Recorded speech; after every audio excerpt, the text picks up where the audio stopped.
humans have been on this planet for a considerable amount of time. If we consider our entire evolutionary lineage, we're talking millions of years. This vast stretch of time has allowed us to witness some truly incredible things. We've seen continents shift, climates change, and a parade of unbelievable creatures.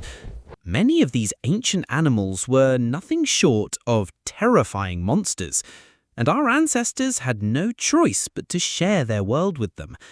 This included sharing space with some of the most efficient predators to ever live. We know from fossil evidence that these predators sometimes saw us as food. And while every predator is dangerous, some were on a completely different scale. This makes you wonder, what was the most formidable hunter of humans? More precisely, what was the biggest animal to ever regularly prey on our kind? I'm excluding deep-sea giants like the sperm whale. Their environment is too remote, and humans are not their natural prey.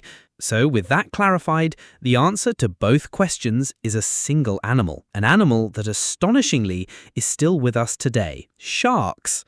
These ancient cartilaginous fish are the ocean's apex predators. They are found in every ocean, from the surface to the abyss. They are also among the deadliest animals to humans when considering direct predation. This means they are hunters that have actively sought us out as food. And unsurprisingly, some species grow to absolutely colossal sizes. The great white shark is the most famous of these oceanic hunters. They can weigh over 2 tons, rivaling the bulk of a rhino. Now, I am telling you the truth, but perhaps not the entire truth, because just like the term humans, the term shark can be vague. When I said sharks are the answer, I was referring to the species Carcharodon carcharias. This species is part of a lineage that has existed for a very long time. In fact, the genus Carcharodon has roots going back millions of years. And over that immense span of time, they produced some absolute giants. Thanks to our ancestors' unfortunate timing, the biggest of them all lived alongside early humans. This was Carcharodon Megalodon. Despite being a nightmare for early coastal communities, Megalodon was forgotten. It was only rediscovered when massive, bizarre teeth were found.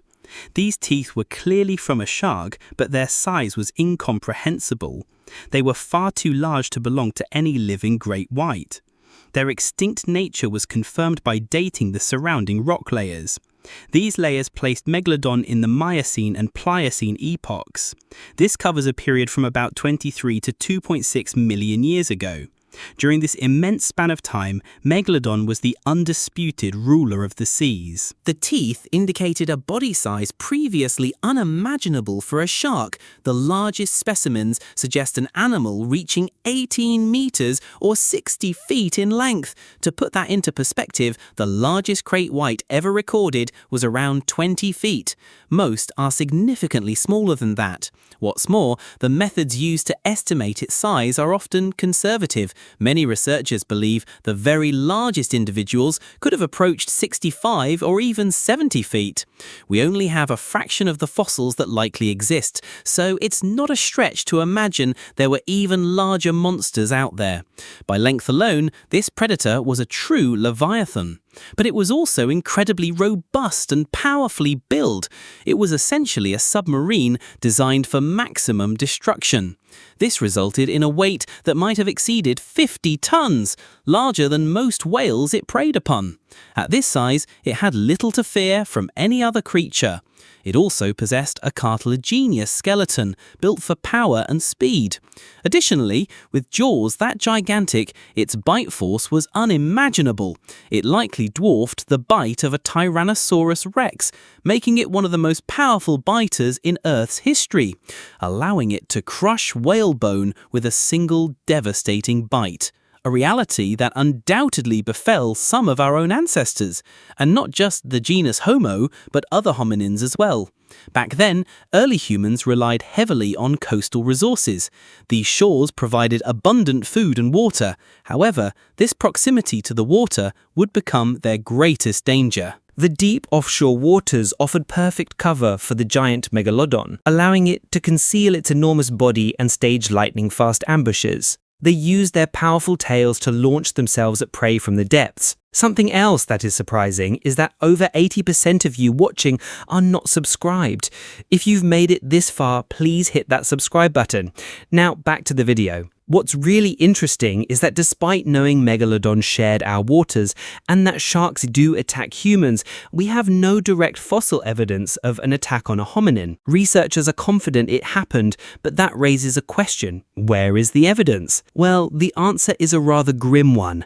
Researchers speculate that given their monstrous size and our small stature, no evidence was left. In other words, a successful attack would have meant being consumed entirely. This makes sense when you consider the size difference. A similar matchup would be a modern great white shark versus a capuchin monkey. The other potential answer is slightly more preferable. It suggests that early hominins were acutely aware of the dangers in the water. They likely considered large sharks the primary threat.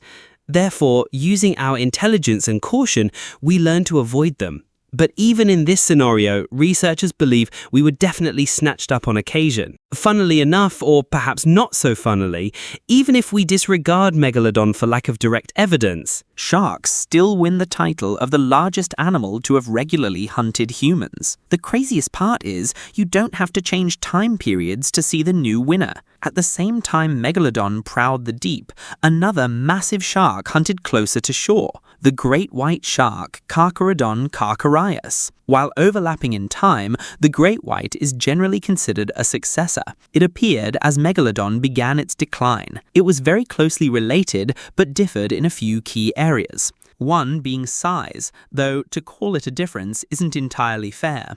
The great white was still a massive predator, reaching over 20 feet and 2 tons. Additionally, this shark has a well-documented history of hunting humans. We have forensic evidence from modern attacks that match great white teeth. In many cases, the attacks are exploratory bites, suggesting a testing of prey. In some very unfortunate cases, the attacks are fatal. So clearly, the ocean has never been a safe place for us. Paleontologists wonder why we have evidence from great whites, but not Megalodon. The answer is, again, concerning. It's likely that Megalodon was simply too large to leave evidence behind. Once a shark reaches a certain size, it simply consumes the entire victim.